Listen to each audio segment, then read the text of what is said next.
Hello students, क्या हाल है आप सभी के। उम्मीद है सब बढ़िया होगा। ठीक है। तो लास्ट लेक्चर में हम पढ़ चुके हैं हमारे पास, ठीक है, कि आइडियल गैस इक्वेशन वगैरह क्या होती है हमारे पास। आइडियल गैस के बारे में हम पढ़ चुके हैं हमारे पास। उसके उसके ऊपर हमने लास्ट में कुछ क्वेश्चंस वगैरह भी किए थे। तो आज के लेक्चर में हम पढ़ने वाले हैं कि आइडियल गैस के ऊपर ही जो हमने शुरुआत के स्टार्टिंग लेक्चर्स में पढ़ा था हमारे पास, कि एसटीपी और एनटीपी कंडीशन क्या होती है। ठीक है। तो 22.4 आया कहाँ से था वो देखना है हमें आज यहाँ पे। ठीक है। के बाद हमारे पास रिलेटिव डेंसिटी वगैरह क्या होती है वो देखना है। ठीक है। और उसके बाद परसेंटेज कंपोजिशन क्या होता है और उसके क्वेश्चंस कैसे करते हैं, ये सारी चीज़ें आज हमें डिस्कस करनी है। ठीक है। तो हम पढ़ने वाले हैं आज एसटीपी और एनटीपी कंडीशन। तो एसटीपी क्या होता है, स्टैंडर्ड टेम्परेचर एंड प्रेशर, और एनटीपी क्या होता है, नॉर्मल टेम्परेचर एंड प्रेशर होता है। ठीक है। एसटीपी मतलब स्टैंडर्ड टेम्परेचर एंड प्रेशर, और एनटीपी मतलब नॉर्मल टेम्परेचर एंड प्रेशर होता है हमारे पास। ठीक है। तो कंडीशन क्या होती है, ज़रा कंडीशन देखें एक बार, कि अगर हम ओल्ड कंडीशन की बात करें, ठीक है, ओल्ड मतलब जो आईयूपीएसी ने जो पुरानी जो कंडीशन थी उसकी बात करें, 1980 के आसपास ये कंडीशन चला करती थी पहले। ठीक है। आज भी हम जनरली इसी का यूज़ करते हैं, ओल्ड कंडीशन का है हमारे पास। ठीक है। तो ओल्ड कंडीशन के अकॉर्डिंग हमारा प्रेशर कितना होता है, 1 एटीएम होता है। ठीक है। एसटीपी या एनटीपी पर। ठीक है। ओल्ड कंडीशन के अकॉर्डिंग प्रेशर कितना होता है, 1 एटीएम होता है, और टेम्परेचर कितना होता है, 0 डिग्री सेल्सियस, या फिर कितना 273 केल्विन होता है। 273 केल्विन होता है हमारे पास। ये क्या है, ओल्ड कंडीशन है। तो इसके अकॉर्डिंग अगर हम इस पे लगाएं पीवी इक्वल टू एनआरटी, जो हम लास्ट क्लास में पढ़े हैं, ठीक है, तो प्रेशर 1 है, वॉल्यूम हमको निकालना है, मोल मान ले हम 1 है, आर की वैल्यू हम जानते हैं कितनी होती है, 0.0821 लीटर एटीएम में, मल्टीप्लाई बाई 273। ठीक है। तो जब यहाँ से हम वॉल्यूम कैलकुलेट करते हो तो कितना आता है, 22.4 लीटर आता है। ये कितना आता है, 22.4 लीटर आता है हमारे पास। ठीक है। तो जो हम स्टार्टिंग में क्वेश्चंस कर रहे थे हमारे पास एसटीपी या एनटीपी कंडीशन का, उसका फॉर्मूला क्या था, mole equal to volume divide by 22.4। तो एसटीपी कंडीशन का मतलब क्या बोला जा रहा था, कि प्रेशर 1 एटीएम हो और टेम्परेचर कितना 273 केल्विन हो हमारे पास। ठीक है। तो ये वॉल्यूम आता है, मोलर वॉल्यूम। तो इसी से हमने फॉर्मूला लिखा था, मोल का क्या था, वॉल्यूम डिवाइड बाय कितना 22.4, किस पे, एट एस टी पी, या किस पे, एन टी पी पर हमारे पास। ठीक है। ये पुरानी कंडीशन है हमारे पास एस टी पी और एन टी की, एन टी पी की। नई कंडीशन की अगर हम बात करें, ठीक है, तो नई कंडीशन में क्या हो जाता है कि प्रेशर को हम क्या मान लेते हैं, 1 बार मानते हैं। कितना मानते हैं, प्रेशर को हम 1 बार कंसिडर करते हैं, और टेम्परेचर अभी भी कितना लेते हैं, 0 डिग्री सेल्सियस, या फिर कितना 273 केल्विन ही लेते हैं हम। ठीक है। टेम्परेचर सेम रहता है, बस प्रेशर 1 एटीएम की जगह कितना हो गया, 1 बार हो गया है हमारे पास। ठीक है। अब हम जानते हैं अगर हमको पीवी इक्वल टू एनआरटी लगाना है इस पे, तो प्रेशर किस में होना चाहिए हमारे पास, एटीएम में होना चाहिए हमारे पास। और हम जानते हैं, क्या जानते हैं, लास्ट क्लास में बताया कि 1 एटीएम इक्वल टू कितना होता है, 1.01 बार होता है क्या। तो 1 बार इक्वल टू क्या हो जाएगा हमारे पास, 1 डिवाइड बाई 1.01 एटीएम हो जाएगा। ये हो जाएगा। तो इसमें जब हम वैल्यू वगैरह रखते हैं, तो जो वॉल्यूम की वैल्यू है वो कितनी आती है, 22.7 आती है। कितनी आती है, वॉल्यूम की वैल्यू 22.7 आती है हमारे पास। ठीक है। हम देख भी सकते हैं, अगर यहाँ पे वैल्यूज रखेंगे तो 1 डिवाइड बाई क्या होगा, 1.01, वॉल्यूम मोल 1, आर की वैल्यू 0.0821, और टेम्परेचर कितना 273। तो जाहिर सी बात है 22.4 से थोड़ा सा क्या होना चाहिए, ज़्यादा होना चाहिए, क्योंकि यहाँ पे कितना है, 1 की जगह 1.01 से मल्टीप्लाई करेंगे। ठीक है। तो ये वॉल्यूम है हमारे पास किसके ऊपर, एस या एन के ऊपर। ये है 22.7, और इधर कितना है, 22.4 है हमारे पास। तो हमें यूज़ कौन सा करना है, हमें जनरली जो हमारे पास बुक्स वगैरह में जो यूज़ हो रहा है अभी तक, वो कितना 22.4 वाला ही हम यूज़ कर रहे हैं। ठीक है। लेकिन पेपर में क्वेश्चन आ जाए हमारे पास, ठीक है, तो पेपर में अगर 22.7 भी हमको दे रखा है एस टी पी या एन टी पी और मोलर वॉल्यूम, तो 22.7 ही हमको टिक करना है। क्या टिक करना है, 22.7 ही हमको टिक करना है आंसर के लिए। ठीक है। इसमें कोई दिक्कत उम्मीद है नहीं होगी। तो ये क्या है हमारे पास, एस टी पी या एन टी पी की कंडीशन है हमारे पास। ठीक है। चलिए, हाँ, एक और चीज़ जो वॉल्यूम का इंटर कन्वर्जन हमारे पास, ठीक है, वॉल्यूम की यूनिट 1 लीटर में कितना ml होता है हमारे पास?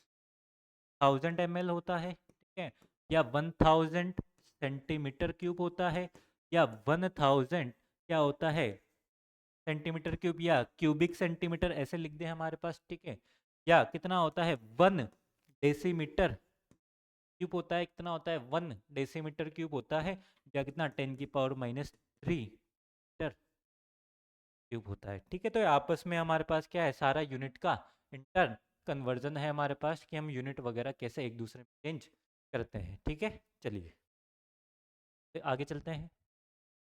एक और कंडीशन होती है, ठीक है, जिन बच्चों ने नोट नहीं किया एक बार नोट कर ले जरा इसको, ठीक है, नोट हो गया होगा। चलिए आगे चलते हैं। आगे बात करें हम इसकी, एक और कंडीशन होती है हमारे पास क्या, SATP। कौन सी? SATP, standard ambient temperature and pressure, ठीक है, standard ambient temperature and pressure होती है हमारे पास, ठीक है। तो इसमें क्या होता है, इस कंडीशन में प्रेशर क्या लेते हैं हम, 1 बार लेते हैं, प्रेशर कितना लेते हैं 1 बार लेते हैं, और टेम्परेचर कितना लेते हैं हम 25 डिग्री सेल्सियस लेते हैं। 25 को क्या लिख सकते हैं 298 केल्विन लिख सकते हैं, ठीक है, 298 केल्विन लिख सकते हैं, ठीक है। तो वही वापस से अगर पीवी इक्वल टू एनआरटी लगाना है इसमें, ठीक है, तो प्रेशर को, क्योंकि हम जानते हैं प्रेशर हमारे पास 1 एटीएम किसके बराबर होता है 1.01 बार के बराबर होता है, तो 1 बार इक्वल टू क्या हो जाएगा 1 डिवाइड बाई 1.01 एटीएम हो जाएगा। तो यहाँ वैल्यू रखें हम 1 डिवाइड बाई 1.01, वॉल्यूम हमको निकालना है, मोल 1 मान लेते हैं। आर की वैल्यू कल बताई थी, 3 वैल्यूज होती है, 0.0821 लीटर एटीएम मोल इनवर्स केल्विन इनवर्स, ठीक है। दूसरी वैल्यू होती है 8.314, ठीक है, ये किसमें होती है joule mole inverse kelvin inverse. और एक और वैल्यू होती है R equal to 2 calorie mole inverse kelvin inverse, ठीक है, 3 वैल्यूज होती है।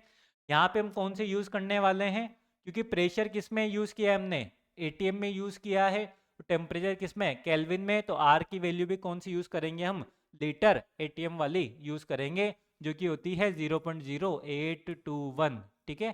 टेम्परेचर कितना है हमारे पास 298 केल्विन, ठीक। तो जब यहाँ से वॉल्यूम हम सोल्व करते हैं तो ये आता है 24.789, सब लीटर में आ रहा है, ठीक है। 24.789 क्या आता है हमारे पास वॉल्यूम आता है यहाँ से, ये कौन सा वॉल्यूम है SATP, standard ambient temperature and pressure वाला, ये हमारे पास क्या है वॉल्यूम है हमारे पास, ठीक है। तो ये 3 वॉल्यूम है हमारे पास, ठीक है। STP मतलब स्टैंडर्ड टेम्परेचर एंड प्रेशर, ठीक है। ओल्ड कंडीशन में क्या है प्रेशर 1 एटीएम और टेम्परेचर कितना 0 डिग्री सेल्सियस हमारे पास, ठीक है। तो वॉल्यूम उसका कितना आता है 22.4 आता है, ठीक है। नई कंडीशन में प्रेशर 1 बार लेते हैं हम, और हमारे पास टेम्परेचर सेम रहता है 0 डिग्री सेल्सियस, तो उस टाइम पे वॉल्यूम कितना आता है 22.7 आता है हमारे पास, ठीक है। और एक और कंडीशन होती है SATP, ठीक है। SATP में टेम्परेचर 1 बार प्रेशर 1 बार लेंगे और टेम्परेचर कितना लेंगे 25 डिग्री सेल्सियस लेते हैं, तो यहाँ पे वॉल्यूम कितना आता है 24.789 आता है, ठीक है। इसमें कोई दिक्कत किसी बच्चे को? ठीक है, STP NTP कंडीशन है, इस पर हम क्वेश्चंस पहले ही कर चुके हैं हमारे पास कि STP पर हम वॉल्यूम कैसे कैलकुलेट करेंगे, या NTP पर वॉल्यूम कैसे कैलकुलेट करेंगे, या फिर अगर हमें STP पर वॉल्यूम दिया है तो उससे हम मोल कैसे कैलकुलेट करेंगे। ये सब अगर आपको क्वेश्चन देखने हैं तो आप लेक्चर नंबर 1 देखें, ठीक है, उसमें सब कुछ करवाया हुआ है कि अगर हमको वॉल्यूम दे दे तो उससे हम वेट कैसे निकालेंगे, नंबर ऑफ मॉलिक्यूल वगैरह कैसे कैलकुलेट करेंगे, ठीक है। तो इसके क्वेश्चन हम पहले ही डिस्कस कर चुके हैं, ओनली यहाँ पे बस मुझे कंडीशन बतानी थी, ठीक है, वो यहाँ इसलिए बताइए क्योंकि पीवी इक्वल टू एनआरटी हम पढ़ चुके हैं, ठीक है जी। चलिए, ये एसटीपी और एनटीपी कंडीशन होती है हमारे पास, किसी जो नोट करना चाहे नोट करे इसको जरा सभी बच्चे। चलिए चलो आगे चलते हैं हम, ठीक है। अगला टॉपिक है हमारा कौन सा, रिलेटिव डेंसिटी। हमारे पास अगला टॉपिक कौन सा है, रिलेटिव डेंसिटी, ठीक है। एक बात मैं यहाँ सभी बच्चों से कहना चाहूँगा, अगर आप ऑनलाइन वीडियो देखकर पढ़ रहे हैं, ठीक है, तो आप हमेशा अपना कॉपी पेन साथ में लेकर बैठें, ठीक है। ऐसा नहीं कि वीडियो बस ऐसे देखने के लिए देख रहे हैं, ठीक है, उससे आपका कुछ नहीं होगा, टाइम क्या होगा थोड़ा सा वेस्ट ही होगा। अगर आप कभी भी किसी वीडियो को ऑनलाइन देख रहे हैं तो अपना कॉपी पेन नोट साथ में लेकर बैठें और जो भी आपको पढ़ाया जा रहा है उसको नोट डाउन ज़रूर करें हमारे पास, ठीक है। क्योंकि ऐसे देखने से क्या होगा, आप देख लोगे 1 महीने बाद वापस से चीज़ों को भूल जाओगे। तो अगर आपको लॉन्ग टाइम के लिए अपनी तैयारी को कंटिन्यू रखना है तो आप कॉपी पेन साथ में लेकर बैठें और जो भी आपको यहाँ पढ़ाया जा रहा है उसको नोट डाउन ज़रूर करें, ठीक है। और हर एक क्वेश्चन को जब भी मैं यहाँ पे देता हूँ तो पहले उसको खुद से सोल्व करने का प्रयास किया करें, ठीक है जी। चलिए, तो अगला टॉपिक है हमारा क्या, रिलेटिव डेंसिटी, ठीक है। अगला टॉपिक क्या है हमारा, रिलेटिव डेंसिटी है। तो रिलेटिव डेंसिटी में हमको क्या करना है, रिलेटिव डेंसिटी का मतलब क्या है कि अगर किसी एक गैस या किसी भी सब्सटेंस की बात करें, किसी एक सब्सटेंस की डेंसिटी किसी दूसरे सब्सटेंस के रेस्पेक्ट में निकालते हैं तो वही क्या हो जाती है, रिलेटिव डेंसिटी हो जाती है। कि वही क्या होती है, रिलेटिव डेंसिटी होती है। जैसे मान लो मैं बोलना चाहूँ कि ए गैस की डेंसिटी किसके रेस्पेक्ट में निकालनी है, बी गैस के रेस्पेक्ट में निकालनी है, तो वही क्या हो जाएगी, उसकी रिलेटिव डेंसिटी हो जाएगी हमारे पास, ठीक है। तो वही रिलेटिव डेंसिटी होती है हमारे पास। जैसे मान लो रिलेटिव डेंसिटी अगर मैं लिखना चाहूँ तो क्या हो जाएगा, density of A divide by क्या हो जाएगा, डेंसिटी ऑफ बी हो जाएगा, ठीक है। Density of A divide by क्या हो जाएगा, डेंसिटी ऑफ बी हो जाएगा हमारे रिलेटिव डेंसिटी।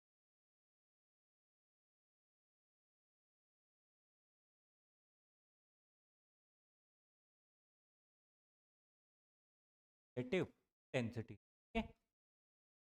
तो ये तो क्या होती है, रिलेटिव डेंसिटी। अब ये दो टाइप की होती है हमारे पास, एक तो वेपर डेंसिटी होती है और एक क्या होती है, स्पेसिफिक ग्रेविटी होती है। जो वेपर डेंसिटी होती है वो जनरली हम किसके लिए डिफाइन करते हैं, गैस के लिए डिफाइन करते हैं। और जो स्पेसिफिक ग्रेविटी होती है उसको हम जनरली किसके लिए डिफाइन करते हैं, लिक्विड्स के लिए डिफाइन करते हैं हमारे पास, ठीक है। तो जब हम किसी गैस की डेंसिटी, ठीक है, वेपर डेंसिटी की बात करें सबसे पहले, तो जब हम किसी गैस की डेंसिटी, ठीक है, हाइड्रोजन गैस के रेस्पेक्ट में निकालते हैं तो उसी को क्या बोल देते हैं, हम वेपर डेंसिटी बोलते हैं, ठीक है। किसी भी गैस की डेंसिटी हम जब हाइड्रोजन गैस के रेस्पेक्ट में निकालते हैं तो क्या बोल देते हैं, हम वेपर डेंसिटी बोलते हैं, ठीक है। It is relative density with respect to hydrogen get gas at same temperature and pressure हमारे पास। तो यहाँ पे क्या होगी वेपर डेंसिटी, जरा मुझे बताएं। वेपर डेंसिटी अगर मैं यहाँ लिखना चाहूँ, ठीक है, वेपर डेंसिटी अगर मैं यहाँ लिखना चाहूँ तो वेपर डेंसिटी क्या होगी, डेंसिटी ऑफ गैस, ठीक है, कोई सी भी गैस हो सकती है, क्लोरीन नाइट्रोजन ऑक्सीजन कोई सी भी, डिवाइड बाय क्या हो जाएगा, डेंसिटी ऑफ हाइड्रोजन गैस, ठीक है। तो अगर हम किसी गैस की डेंसिटी हाइड्रोजन गैस के रेस्पेक्ट में निकालते हैं तो उसी को क्या बोल देते हैं, हम वेपर डेंसिटी बोलते हैं, ठीक है। उसी को क्या बोलते हैं, हम वेपर डेंसिटी बोलते हैं हमारे पास, ठीक है। चलो, एक चीज़ और आपको ध्यान रखनी है, ठीक है, आगे और डेरिवेशन करेंगे, ठीक है, नोट के फॉर्म में, ठीक है। Density of hydrogen gas, density of hydrogen gas कितनी होती है हमारे पास, 0.00008 ग्राम पर ml होती है, ठीक है। ये किसकी डेंसिटी है हमारे पास, हाइड्रोजन गैस की डेंसिटी है, 0.00089 ग्राम पर ml होती है हमारे पास, ठीक है, ग्राम पर ml होती है। इसको अप्रोक्स क्या लिख सकते हैं, 9 × 10⁻⁻5 भी लिख सकते हैं हम, ठीक है। अप्रोक्सीमेट अगर इसको लिखना चाहें तो 1 2 3 4 और 5 हो गया, तो 9 × 10⁻⁻5 ग्राम पर ml भी लिख दिया। 89 को अप्रोक्स 9 लिख दिया मैंने, ठीक है। तो 9 × 10⁻⁵ ग्राम पर ml हो जाती है किसकी, हाइड्रोजन गैस की डेंसिटी। इसमें कोई दिक्कत किसी बच्चे को, उम्मीद है नहीं होगी, ठीक है। तो जनरल है जो, ठीक है, इससे एक आधा क्वेश्चन कहीं बन जाए तो वो लिख दिया है। अब जो क्वेश्चन बनते हैं वो कहाँ से बनते हैं, density of gas divide by density of hydrogen gas है, ठीक है। तो यहाँ से एक और मैं डेंसिटी का फॉर्मूला डिराइव करता हूँ हमारे पास। अब कल हमने पढ़ा कि क्या होता है, पीवी इक्वल टू एनआरटी होता है क्या, पीवी इक्वल टू एनआरटी होता है, बिल्कुल होता है हमारे पास, ठीक है। अब पीवी मोल्स जो होता है, मोल्स को क्या लिख सकते हैं हम, weight divide by molecular weight लिख सकते हैं क्या। मोल का फॉर्मूला होता है weight divide by molecular weight, ठीक है। आर को आर रहने दे और टी को भी टी रहने दे हमारे पास, ठीक है। इसको मैं इधर लेके जाता हूँ एम को, ठीक है, और डिवाइड बाय आर टी इधर कर देता हूँ, तो यहाँ वेट बाई वॉल्यूम बन गया क्या, ठीक है। क्या बन गया है यहाँ पे, वेट बाई वॉल्यूम बन गया है हमारे पास। अब हम जानते हैं कि वेट बाई वॉल्यूम क्या होता है, डेंसिटी होता है क्या,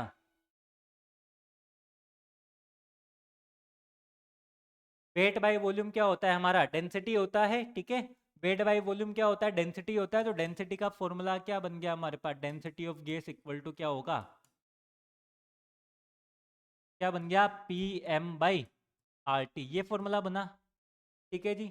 अब वेपर डेंसिटी का फॉर्मूला अभी हमने पढ़ा था क्या, density of gas divide by density of hydrogen gas, ठीक है। तो डेंसिटी ऑफ गैस में तो क्या लिख दूं मैं, पी एम, ये कोई गैस का है, मुझे नहीं पता कौन सी गैस है, क्वेश्चन में दी होगी। ये डेंसिटी ऑफ गैस हो गई, divide by density of hydrogen gas, ये हाइड्रोजन की, ठीक है। अब यहाँ पे प्रेशर और टेम्परेचर दोनों जगह क्या है, सेम है, क्योंकि हमने जब डेफिनेशन लिखी थी तो क्या थी हमारे पास, density of gas with respect to hydrogen gas at constant temperature and pressure. तो दोनों का प्रेशर और टेम्परेचर क्या रहेगा, सेम। और आर तो क्या ही होता है, सेम होता है हमारे पास, तो ये सेम हो गया। पी से पी कैंसिल, आर टी से आर टी कैंसिल, तो वेपर डेंसिटी का फॉर्मूला क्या होगा, मोलिकुलर मास ऑफ गैस हो जाएगा, molecular mass of gas divide by, अब क्या है, मोलिकुलर मास ऑफ हाइड्रोजन। तो हाइड्रोजन का मोलिकुलर मास कितना होता है, 2 होता है क्या, तो ये किसका फॉर्मूला बन गया हमारे पास, वेपर डेंसिटी का फॉर्मूला बन गया कि molecular mass of gas divide by 2 हो गया, ठीक है। यानी अब यहाँ से क्वेश्चन कैसे बनेगा हमारे पास, कि अगर मुझे क्या दे रखा है, मोलिकुलर मास दे रखा है या फिर वेपर डेंसिटी दे रखी है, उससे क्या निकालना है, मोलिकुलर मास निकालना है, तो उससे किससे मल्टीप्लाई कर देंगे, 2 से मल्टीप्लाई कर देंगे, ठीक है। कि अगर मुझे क्या दिया है, वेपर डेंसिटी दिया है, उसको 2 से मल्टीप्लाई कर देंगे तो क्या आ जाएगा, मोलिकुलर मास ऑफ गैस आ जाएगा। इसमें कोई दिक्कत किसी बच्चे को बताएं, उम्मीद है नहीं होगी। एक बार जरा इसको नोट करें सभी, उम्मीद है सभी बच्चों ने नोट कर लिया होगा ये, ठीक है। चलो आगे चलते हैं। देखो क्वेश्चन लिखा है बच्चों, देखो यहाँ पे कि if vapour density of gas is 14 then gas will be, यानी अगर किसी गैस की वेपर डेंसिटी कितनी दे रखी है, 14 दे रखी है, किसी गैस की वेपर डेंसिटी कितनी है, 14 है, तो हमको बताना है कि वो कौन सी गैस होगी, ठीक है, वो कौन सी गैस होगी हमारे पास, ठीक है। तो अब वेपर डेंसिटी दी है, तो फॉर्मूला होता है वेपर डेंसिटी का हमारे पास क्या, vapour density equal to molecular mass of gas divide by क्या होता है, 2 होता है। ये फॉर्मूला होता है हमारे पास जनरल। तो वेपर डेंसिटी कितना दिया है मुझे, 14 दिया है, तो 14 मल्टीप्लाई बाय कितना हो जाएगा, 2, और यहाँ से क्या हो जाएगा, मोलिकुलर मास ऑफ गैस हो जाएगा, ठीक है। तो मोलिकुलर मास कितना आ गया गैस का, मोलिकुलर मास कितना आ गया, 28 आ गया क्या, ठीक है। कितना आ गया मोलिकुलर मास, 28 आ गया। अब ये तो मोलिकुलर मास आ गया, अब हमें तो पूछा है कि इनमें से कौन सी गैस होगी, तो हमको क्या करना पड़ेगा, हर एक ऑप्शन को चेक करना पड़ेगा कि किस किस गैस का मोलिकुलर मास कितना है, 28 है। तो मान लो मैं ए ऑप्शन चेक करता हूँ, तो ए ऑप्शन में क्या है, CO है, कार्बन मोनोऑक्साइड।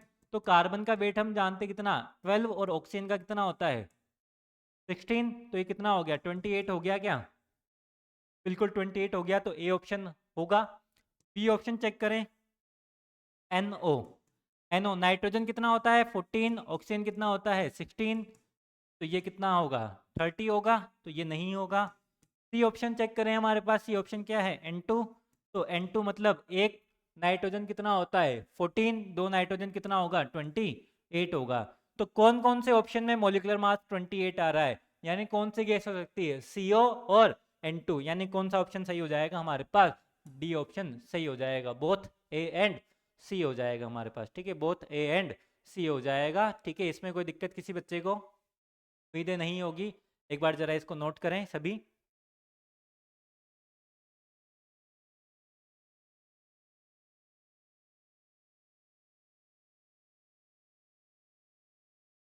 उम्मीद है नोट कर लिया होगा सभी बच्चों ने, ठीक है। आगे चलते हैं, आगे देखो फिर से एक क्वेश्चन दिया है, if density of gas equal to 3.6 into 10 की पावर -3 ग्राम पर ml देन गैस इज, ठीक है। अब ये थोड़ा सा अलग क्वेश्चन है हमारे पास पिछले वाले क्वेश्चन से, क्योंकि अब क्या दिया है हमको, डेंसिटी दिया है, सीधे सीधे क्या दिया है हमको, डेंसिटी दिया है।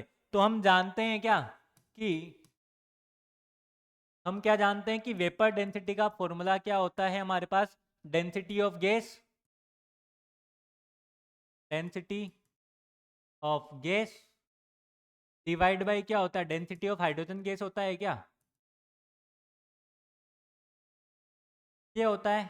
ठीक है, तो गैस की डेंसिटी कितनी दी है, 3.6 मल्टीप्लाई बाय 10⁻³ और हाइड्रोजन गैस की डेंसिटी ये भी बताया बच्चों ने, देखो यहाँ लिखी है हमारे पास। ठीक है, हाइड्रोजन गैस की डेंसिटी क्या लिखी है, यहाँ पे लिखी है हमने कितना, देखो 0.00089 या 9 इंटू 10 की पावर कितना -5, 9 इंटू 10 की पावर -5, तो ये वैल्यू रख देंगे हम 9 इंटू 10 की पावर -5 यहाँ पे। ठीक है, तो यहाँ पे 9 इंटू 10 की पावर कितना -5 हो जाएगा। ठीक है, इसको सोल्व करेंगे तो ये 4 हो गया, इधर 10 की पावर -4, इधर 10 की पावर 5 हो जाएगा, तो ये 40 आएगा क्या, देखो जरा।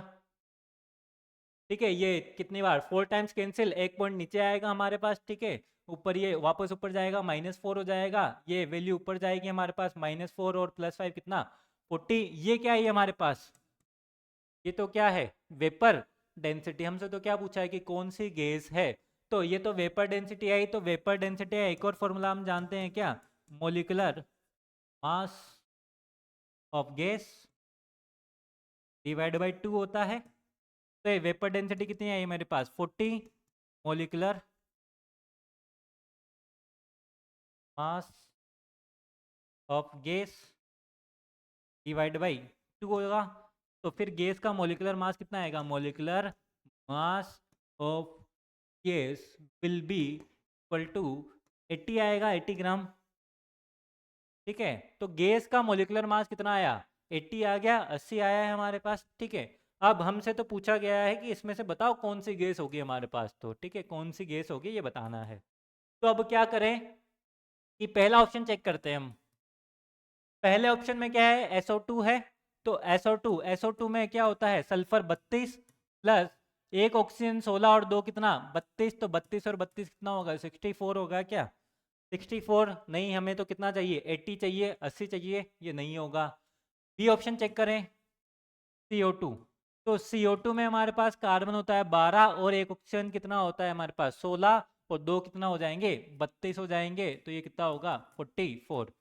ये होगा क्या, नहीं ये भी नहीं है 80 के बराबर। सी ऑप्शन चेक करें, सी ऑप्शन में क्या है N2, तो N2 का तो कितना होगा हमारे पास 28 होगा, सॉरी N2 का तो कितना होगा 28 होगा, ये भी नहीं होगा। डी ऑप्शन की बात करें SO3, तो SO3 में सल्फर होता है 32 प्लस एक ऑक्सीजन 16 और 3 कितने हो जाएंगे 48 हो जाएंगे क्या। ठीक है, तो यहाँ पे ऐड करेंगे तो कितना हो जाएगा, ये देखो हमारे पास 80 हो जाएगा। ठीक है, तो हमको कितना चाहिए था 80 चाहिए था, यानी कौन सा ऑप्शन सही होगा हमारा, डी ऑप्शन सही होगा हमारे पास। ठीक है, कौन सा ऑप्शन सही होगा, डी ऑप्शन सही होगा। इसमें कोई दिक्कत बताएं किसी बच्चे को, उम्मीद है नहीं होगी, नोट करें जरा इसको।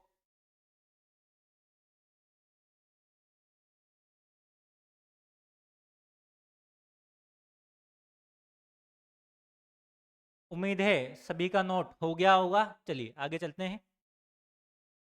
ठीक है, अगला क्या है, जो अगली रिलेटिव डेंसिटी होती है वो हमारे पास क्या होती है, स्पेसिफिक ग्रेविटी होती है।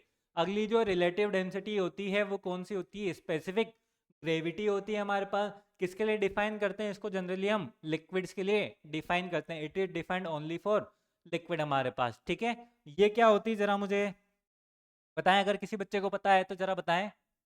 तो स्पेसिफिक ग्रेविटी की बात करें तो स्पेसिफिक ग्रेविटी क्या होती है कि जब हम किसी भी लिक्विड की डेंसिटी को किसके रेस्पेक्ट में निकालते हैं, वाटर के रेस्पेक्ट में निकालते हैं, तो उसी को क्या बोलते हैं हम, स्पेसिफिक ग्रेविटी बोलते हैं। ठीक है, यानी अगर हम किसी भी लिक्विड की डेंसिटी को वाटर H2O लिक्विड के गैस में निकालते हैं, गैस में निकालते हैं, तो उसको क्या बोलते हैं हम, स्पेसिफिक ग्रेविटी बोलते हैं। यहाँ क्या हो जाएगा, डेंसिटी ऑफ लिक्विड, लिक्विड की डेंसिटी जिसकी भी निकालनी है divide by density of H2O। ठीक है, वाटर की डेंसिटी। ठीक है, तो हम जानते हैं, क्या जानते हैं कि डेंसिटी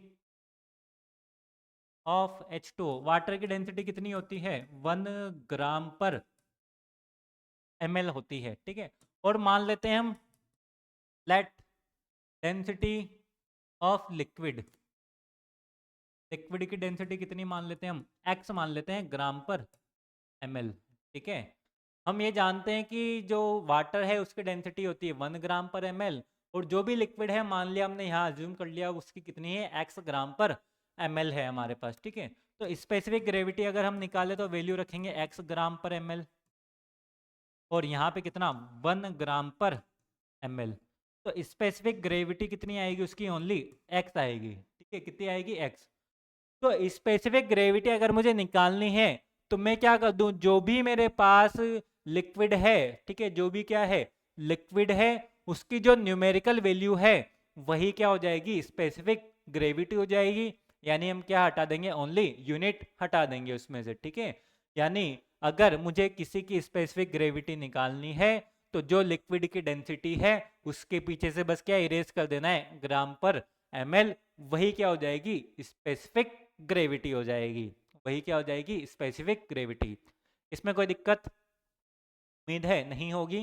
देखो, और दूसरे वर्ड्स में हम बात करें कि अगर मुझे दे रखा है स्पेसिफिक ग्रेविटी, ये क्या दे रखा है, स्पेसिफिक ग्रेविटी, उससे मुझे क्या निकालना है, ठीक है, किसी लिक्विड की डेंसिटी निकालनी है, तो स्पेसिफिक ग्रेविटी के पीछे क्या लगा दूंगा मैं, ओनली ग्राम पर ml लगा दूंगा। तो वही क्या हो जाएगी, डेंसिटी ऑफ लिक्विड हो जाएगी। ठीक है, वही क्या हो जाएगी, डेंसिटी ऑफ लिक्विड। इसमें कोई दिक्कत बताएं किसी बच्चे को, उम्मीद है नहीं होगी। ठीक है, ठीक है, ये था हमारे पास वेपर डेंसिटी और स्पेसिफिक ग्रेविटी। ठीक है, अब स्पेसिफिक ग्रेविटी पे हम क्वेश्चन करते हैं जरा एक। देखो, क्वेश्चन लिखा है हमारे पास, क्वेश्चन है find volume of 1.2 gram H2SO4 if specific gravity of H2SO4 is 1.2। ठीक है, if specific gravity of H2SO4 is 1.2, यानी क्वेश्चन क्या है कि H2SO4 की स्पेसिफिक ग्रेविटी कितनी है, 1.2 है, और उसका वेट भी कितना है, 1.2 है। तो मुझे ये बताना है कि इसका वॉल्यूम कितना होगा। ठीक है, इसका वॉल्यूम कितना होगा। देखो क्या गिवन है, स्पेसिफिक ग्रेविटी कितना है, 1.2 दे रखा है। तो अभी मैंने आप लोगों को समझाया, क्या समझाया, कि अगर मान लीजिए स्पेसिफिक ग्रेविटी दे रखी है और अगर मुझे उस लिक्विड की डेंसिटी निकालनी है तो क्या कर दूं, स्पेसिफिक ग्रेविटी के पीछे क्या लगा दें, ओनली ग्राम पर ml, क्या लगा दें, ग्राम पर ml। ठीक है, तो डेंसिटी क्या हो जाएगी, सीधे सीधे डेंसिटी ऑफ H2SO4 ना 1.2 ग्राम पर ml। ठीक है, ये कैसे किया, सेम देखो, ये स्पेसिफिक ग्रेविटी मान लो x है, तो डेंसिटी निकालनी है तो क्या कर दूंगा, x ग्राम पर ml। तो वहाँ H2SO4 की स्पेसिफिक ग्रेविटी कितनी थी, 1.2। तो अगर मुझे डेंसिटी निकालनी है H2SO4 की तो क्या कर दूंगा, 1.2 ग्राम पर ml लिख देंगे। वही लिखा है देखो, 1.2 ग्राम पर ml। डेंसिटी आ गई। अब डेंसिटी का फॉर्मूला हम जानते हैं, क्या डेंसिटी इक्वल टू क्या होता है, मास अपॉन क्या होता है, वॉल्यूम होता है जी, बिल्कुल। डेंसिटी दिया है 1.2 ग्राम पर ml। मास, मास कितना दिया है जी, 1.2 ग्राम दिया है। वॉल्यूम, वॉल्यूम हमको निकालना है जी, ग्राम से ग्राम कैंसिल और 1.2 से 1.2 कैंसिल, तो वॉल्यूम इक्वल टू कितना आएगा, ओनली 1 ml आ जाएगा। ठीक है, कितना आएगा, 1 ml आ जाएगा। यही हमारा क्या है, आंसर है। ठीक है, यही पूछा गया था कि कितना वॉल्यूम होगा। ठीक है, उम्मीद है ये समझ आया होगा। एक बार सभी बच्चे डाउट, एक बार सभी नोट करें।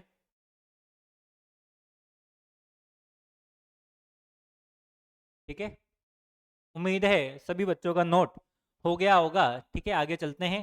आगे अगला टॉपिक है हमारा, क्या है, परसेंटेज कंपोजिशन। अगला टॉपिक क्या है हमारा, परसेंटेज कंपोजिशन है अगला टॉपिक। ठीक है, अब परसेंटेज कंपोजिशन का मतलब क्या है कि अगर मान लो मेरे पास पूरा कंपाउंड है जिसमें खूब सारे अलग अलग क्या है, एटम प्रेजेंट है, तो उसमें से ये निकालना कि किसी एक अकेले जो हमारे पास मान लो जैसे कार्बन है या ऑक्सीजन है या नाइट्रोजन है, सबका अलग अलग परसेंटेज कितना होगा। यानी इसमें कार्बन कितना ही परसेंटेज में है, ऑक्सीजन कितने में है, या नाइट्रोजन कितने में है। ठीक है, वही क्या होता है, परसेंटेज कंपोजिशन होता है। तो weight of element in compound, percentage composition का formula, weight of element in compound divide by molecular mass of compound. ये किसका फॉर्मूला है, परसेंटेज कंपोजिशन का फॉर्मूला है, ठीक है। क्या है परसेंटेज कंपोजिशन का formula? Weight of element in compound divide by क्या हो जाएगा हमारे पास? मोलिकुलर मास ऑफ कंपाउंड, ठीक है। Wait of element in compound divide bye molecular mass of compound, ये फॉर्मूला है, आप लोगों को याद रखना है परसेंटेज कंपोजिशन निकालने के लिए, ठीक है। इसमें कोई डाउट बताएं किसी बच्चे को? ठीक है। अब क्वेश्चन दिया है हमारे पास, find percentage of nitrogen in urea, ठीक है। यूरिया के अंदर किसका परसेंटेज बताना है? नाइट्रोजन का परसेंटेज बताना है। तो इसका मतलब है क्या कि यूरिया हमारे पास कंपाउंड होता है, ठीक है। फॉर्मूला अगर पता नहीं है तो यहाँ देख ले, NH2 CO NH2, ये कंपाउंड होता है यूरिया हमारे पास। इसके अंदर क्या बताना है कि इसके अंदर जितने भी नाइट्रोजन प्रेजेंट हैं उन सबका मुझे क्या बता दो? परसेंटेज बता दो। मतलब क्या है कि मान लो अगर ये पूरा 100% है तो इसमें से नाइट्रोजन कितना परसेंट है, कि 10 है, कि 20 है, कि 30, 40, 50, कितना परसेंट इसके अंदर टोटल नाइट्रोजन प्रेजेंट है, वही क्या होता है? परसेंटेज कंपोजिशन होता है। तो इसमें पूछा है find percentage of nitrogen in urea, तो परसेंटेज कंपोजिशन के लिए formula weight of element in compound, यानी कंपाउंड के अंदर उस एलिमेंट का वेट। तो इसमें कितने नाइट्रोजन प्रेजेंट है जरा बताएं मुझे? 2 नाइट्रोजन है तो यहाँ 2 लिख दिया, और एक नाइट्रोजन का वेट कितना होता है? 14। तो टोटल 28 ग्राम इसके अंदर क्या प्रेजेंट है? नाइट्रोजन प्रेजेंट है। डिवाइड बाई क्या होगा? Molecular mass of compound. तो यूरिया का मॉलिक्यूलर मास कितना होता है? ठीक है, अगर आपको पता नहीं तो इधर मैं बता देता हूं। 2 नाइट्रोजन है कितना? 28। हाइड्रोजन कितने हैं? 4।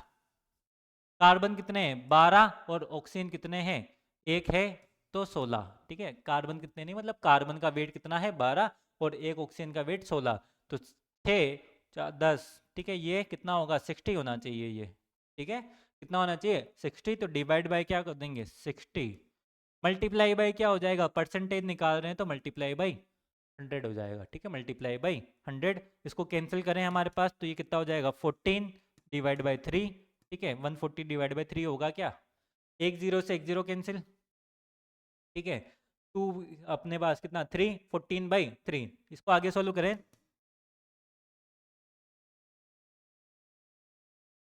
ये आंसर आएगा, ठीक है। किसका? परसेंटेज ऑफ नाइट्रोजन का। यानी अगर मैं यूरिया लेता हूं तो उसके अंदर नाइट्रोजन कितना परसेंट में होगा? 46.67 परसेंटेज में होगा। उसके अंदर नाइट्रोजन कितने में होगा? 46.67% में होगा। इसमें बताओ किसी बच्चे को दिक्कत, को डाउट? उम्मीदें नहीं होगा। चलिए एक बार नोट करें जरा, सभी बच्चे इसको नोट करें एक बार। चलिए नोट हो गया होगा, चलिए आगे चलते हैं। अगला है हमारा find percentage of carbon in C6H12O6, यानी ग्लूकोज के अंदर क्या बताना है? कार्बन का परसेंटेज बताना है। इसका मतलब है क्या कि ग्लूकोज जो 180 ग्राम है तो उसके अंदर कार्बन का परसेंटेज कितना प्रेजेंट है हमारे पास, ये बताना है। तो फॉर्मूला वही सेम, परसेंटेज ऑफ कार्बन लिखें यहाँ पे। ऊपर तो क्या आएगा कि कार्बन उसके अंदर कितने वेट में प्रेजेंट है, तो 6 कार्बन है, 6 वेट होता है 12, डिवाइड बाई इसका टोटल मोलर मास पहले भी बताया हुआ है काफी बार 180, मल्टीप्लाई बाई परसेंटेज का 100। जीरो से जीरो कैंसिल हो जाएगा, ठीक है। जीरो से जीरो कैंसिल, ये कितनी बार? 6 से ये 3 टाइम्स कैंसिल होगा, और 12 बाई कितना? 3, और इधर 10, ठीक है। तो ये कितना हो जाएगा? 40% हो जाएगा। कितना परसेंटेज हो जाएगा? ये 40% हो जाएगा, ठीक है। ऐसे ही चाहे तो हम इसमें जरूरी नहीं कार्बन, हम किसी का भी परसेंटेज निकाल सकते हैं। चाहो तो देखो परसेंटेज ऑफ, मान लो मुझे निकालना है ऑक्सीजन निकालना है, तो ऑक्सीजन कितने हैं? 6, एक ऑक्सीजन का weight 16, molecular mass 180 multiply by 100। Zero से ये जीरो कैंसिल, ठीक है। तो ये कितना होगा? 160 डिवाइड बाई 3, 53.33% आएगा ये हमारे पास लगभग, ठीक है। ये किसका? ऑक्सीजन का है। अगर मुझे हाइड्रोजन का निकालना हो ऐसे ही, ठीक है, तो हाइड्रोजन का निकालना है तो क्या कर दूंगा? 1 मल्टीप्लाई बाई 12 डिवाइड बाई कितना? 180 मल्टीप्लाई बाई 100, ये जीरो से जीरो कैंसिल हमारे पास, ठीक है। ये कितना होगा? 120 डिवाइड बाई कितना? 18। आगे इसको सोल्व करें तो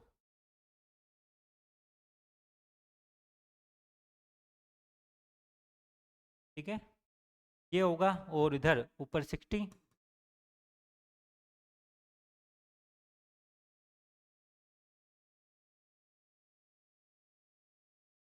ये आएगा। तो अगर इन सबका अगर हम सम करेंगे लगभग, ठीक है, तो 50%, ये कितना 50, ये लगभग 100% के आसपास होगा इन सबको अगर ऐड करेंगे तो, ठीक है। ये 46 प्लस 53 हमारे पास, ठीक है, 46 प्लस 53 करेंगे तो लगभग 99.99% जा रहा है, यानी 100%, क्योंकि यहाँ पे हमने अप्रोक्सीमेशन लिया है, ठीक है। तो तीनों का सम 100% आना चाहिए बिल्कुल, क्योंकि हम 100 में से ही निकाल रहे हैं हमारे पास, ठीक है। तो ये question find percentage of carbon का पूछा था, हमने किसका निकाल लिया, ऑक्सीजन का भी निकाल लिया और हाइड्रोजन का भी कैलकुलेट कर लिया। कोई दिक्कत इसमें बताएं किसी बच्चे को?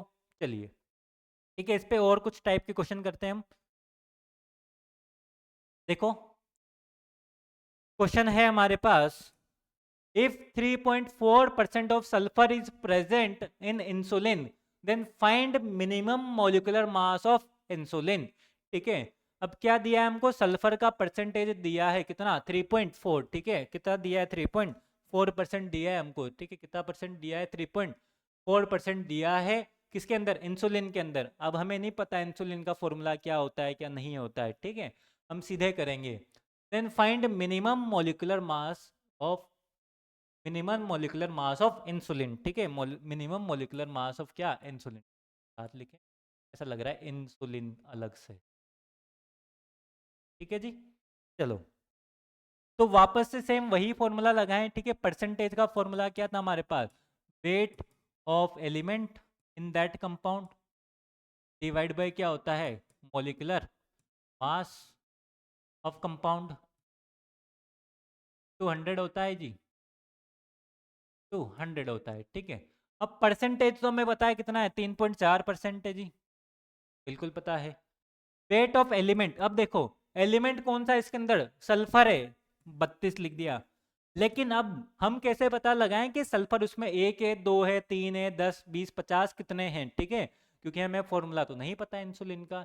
तो उसके लिए देखो यहाँ बच्चों ध्यान से देखो, हमारे पास एक लाइन दी है उसने, ठीक है, क्या लाइन दी है कि क्या, मिनिमम, ठीक है, क्या लाइन दी है हमको, मिनिमम, ठीक है, जो लाइन दिया है वो क्या दिया है हमको, मिनिमम मॉलिक्यूलर मास, ठीक है, ये लाइन क्या लिखी है हमारे पास, minimum molecular mass.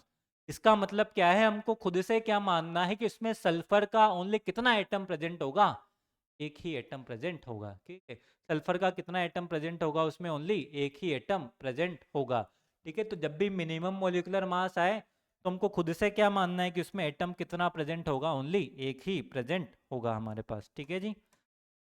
Divide by molecular mass, ये तो निकालना ही है हमको, ठीक है, ऑफ कंपाउंड, कंपाउंड की जगह क्या लिख दे, इंसुलिन, क्योंकि इंसुलिन ही हमारा कंपाउंड है, मल्टीप्लाई बाय क्या हो जाएगा, 100। तो यहाँ से क्या होगा, इधर तो क्या आ जाएगा, मोलिकुलर मास आ जाएगा जी, इधर क्या होगा 32, 100 डिवाइड बाई क्या हो जाएगा, 3.4 हो जाएगा जी, ये हो जाएगा, ठीक है। आगे सोल्व करें इसको तो क्या होगा, इधर 32 मल्टीप्लाई बाई, एक पॉइंट ऊपर जाएगा 1000 डिवाइड बाई 34। तो इसको सोल्व करें आगे,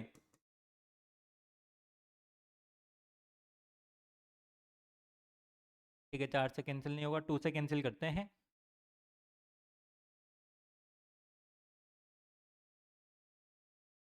ठीक है। तो ये इसका क्या हो जाएगा आंसर, चाहे तो और आगे सॉल्व कर सकते हैं, वरना यहाँ पे भी हम छोड़ सकते हैं, कोई दिक्कत की बात नहीं है हमारे पास, ठीक है। तो 16,000 डिवाइड बाय क्या हो जाएगा, 17 हो जाएगा इसका आंसर, ठीक है, 16,000 डिवाइड बाय क्या हो जाएगा, 17। इसमें कोई डाउट बताएं किसी बच्चे को, कोई समस्या बताएं किसी को, उम्मीद है नहीं होगी हमारे पास, ठीक है।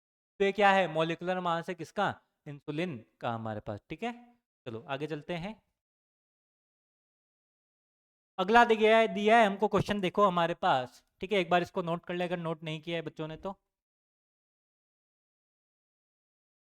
ठीक है, उम्मीद है नोट हो गया होगा आप सभी का। आगे चलते हैं, अगला क्वेश्चन है, a compound content 20% nitrogen by mass, ठीक है, a compound content 20% nitrogen by mass if one molecule of compound contents 2 atom of nitrogen, ठीक है, if one molecule of compound content 2 atom of nitrogen then calculate possible molecular mass of compound, then calculate possible molecular mass of क्या, compound, ठीक है, ये दिया है हमको, then calculate possible molecular mass of compound, ठीक है। तो क्वेश्चन समझे बच्चों, पहले तो क्या है, कि ये कंपाउंड है, हमको नहीं पता कंपाउंड, ठीक है, कुछ भी नाम है, कोई भी कंपाउंड XYZ कुछ भी ले लो, उसके अंदर 20% क्या प्रेजेंट है, नाइट्रोजन प्रेजेंट है, ठीक है। एक मॉलिक्यूल में कितना परसेंट नाइट्रोजन है, 20% नाइट्रोजन है, और उसके एक मॉलिक्यूल में नाइट्रोजन के कितने एटम प्रेजेंट है हमारे पास, खुद ने ही बता दिया है, कितने कितने एटम प्रेजेंट है हमारे पास, 2 एटम प्रेजेंट है, कितने, 2 एटम प्रेजेंट है। तो क्या कैलकुलेट करना है, उसका मॉलिक्यूलर मास कैलकुलेट करना है। तो लगभग जो पिछला क्वेश्चन किया था सेम उसके जैसा ही है, बस उसमें क्या था, हमारे पास मिनिमम मॉलिक्यूलर मास वर्ड था, और यहाँ खुद ने ही बता दिया कि उसके अंदर कितने एटम प्रेजेंट है हमारे पास, 2 नाइट्रोजन एटम प्रेजेंट है थी, ठीक है जी। चलो करते हैं जरा इसको, एक बार आप खुद से सोल्व करने का प्रयास किया करें, क्वेश्चन को मैं हर बार बोल रहा हूँ आप लोगों से, ठीक है। तो फॉर्मूला वही, परसेंटेज, ठीक है, किसी एलिमेंट का डिवाइड बाय ऊपर क्या होगा हमारे पास, mass of that element.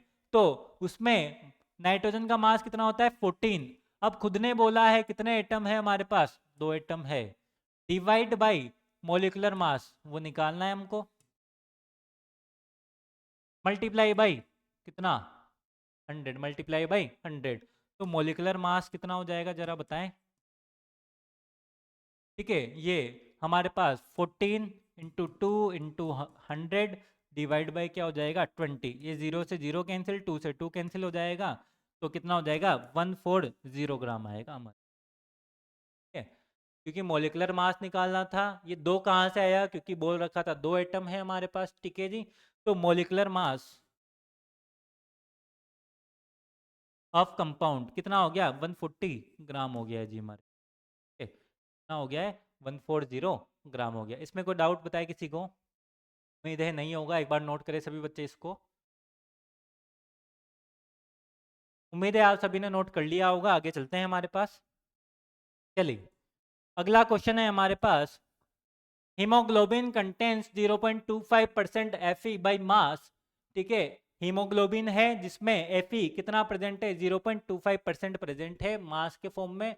If molecular weight of haemoglobin is 89600, इस बार हमको क्या दे दिया, मॉलिक्यूलर मास दे दिया किसका, हीमोग्लोबिन का। देन कैलकुलेट Fe एटम पर मॉलिक्यूल ऑफ हीमोग्लोबिन, ठीक है, तो हमें क्या कैलकुलेट करना है कि कितने Fe एटम एक मॉलिक्यूल में प्रेजेंट होंगे, ठीक है जी। तो सेम वही फॉर्मूला लगेगा। अब तक देखो पुराने क्वेश्चन और इस क्वेश्चन में क्या अंतर है, अभी तक हमको मॉलिक्यूलर मास पूछ रहा था, अभी हमको क्या दे दिया, मॉलिक्यूलर मास दिया है और ये क्वांटिटी पूछी है x, ठीक है, ये वैल्यू पूछी है हमसे कि कितना उसमें कितने एटम प्रेजेंट होंगे, ठीक है। तो वही फॉर्मूला लगाते हैं वापस से कि percentage of Fe equal to क्या होगा, वेट ऑफ Fe, ठीक है, divide by molecular mass of haemoglobin into क्या हो जाएगा 100, ठीक है जी। तो परसेंटेज ऑफ Fe का परसेंटेज कितना है हमारे पास जरा बताएं, इसमें 0.25 है। Fe का वेट कितना होता है जी, 56 होता है, और एटम हमको नहीं पता, हमसे पूछा है एटम, तो मान लिया मैंने x एटम है। Molecular mass of haemoglobin, haemoglobin का मोलिकुलर मास कितना है जी, 89600 मल्टीप्लाई बाई फॉर्मूले वाला 100, ठीक है। तो यहाँ से क्या होगा जरा बताएं, 2 जीरो से 2 जीरो कैंसिल हो जाएगी हमारे पास, ठीक है। तो x की वैल्यू क्या होगी देखो, 0 पॉइंट, ये पॉइंट हटा देते हैं, 25/100 ये लिखा, मल्टीप्लाई बाई 896, ठीक है, ये 0 से 0 कैंसिल, डिवाइड बाई क्या 56, ठीक है, डिवाइड बाई क्या हो जाएगा 56 हो जाएगा, ठीक है। इसको कैंसिल आउट करते हैं जरा हमारे पास, और ये 1/4, ठीक है, और इधर 896 डिवाइड बाई 56 को फिर से कैंसिल करते हैं इससे, ठीक है, कितनी बार होगा जरा बताएं, 56 डिवाइड बाई 224 होगा हमारे पास, ठीक है। इसको और आगे सॉल्व करें तो 4 टाइम्स कैंसिल होगा क्या, ये जरा मुझे बताएं, 4 टाइम्स कैंसिल होगा, जरा देखें एक बार इसको, ठीक है, कितने टाइम कैंसिल होगा, 4 टाइम कैंसिल होगा। तो यानी नंबर ऑफ Fe एटम कितने आ गए, नंबर ऑफ Fe एटम्स पर मॉलिक्यूल कितने हैं, 4 एटम है, ठीक है। कितने एटम है हमारे पास, नंबर ऑफ Fe एटम पर मॉलिक्यूल कितने हैं, 4 एटम है हमारे पास, ठीक है। इसमें कोई दिक्कत, इसमें कोई डाउट बताएं बच्चे किसी को? उम्मीद है नहीं होगा, एक बार जरा इसको नोट करें। उम्मीद है आज का लेक्चर आपको समझ आया होगा, ठीक है।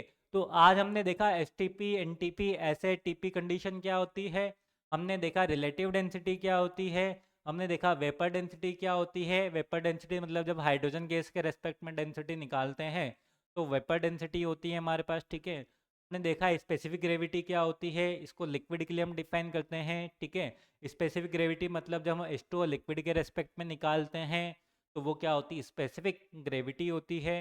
इसके बाद हमने परसेंटेज कंपोजिशन देखा, ठीक है। परसेंटेज कंपोजिशन का फॉर्मूला क्या होता है, weight of that element divide by molecular mass of compound और ऊपर मल्टीप्लाई बाय 100 होता है। हमने इसके ऊपर डिफरेंट डिफरेंट टाइप्स के क्वेश्चन किए, ठीक है। उम्मीद है आज का लेक्चर आपको समझ आया होगा, ठीक है। नेक्स्ट क्लास में हम पढ़ेंगे कि एम्पिरिकल फार्मूला क्या होता है, मॉलिक्यूलर फार्मूला क्या होता है, ठीक है। और उसी के साथ ही हम लिमिटिंग रिएजेंट वगैरह स्टोइकियोमेट्री को चालू करेंगे, ठीक है। उम्मीद है आपको मज़ा आया होगा, कोई दिक्कत नहीं होगी, ठीक है। तो पढ़ते रहें, मस्त रहें, व्यस्त रहें, ठीक है। मिलते हैं आपसे अगली क्लास में, ठीक है, चलिए।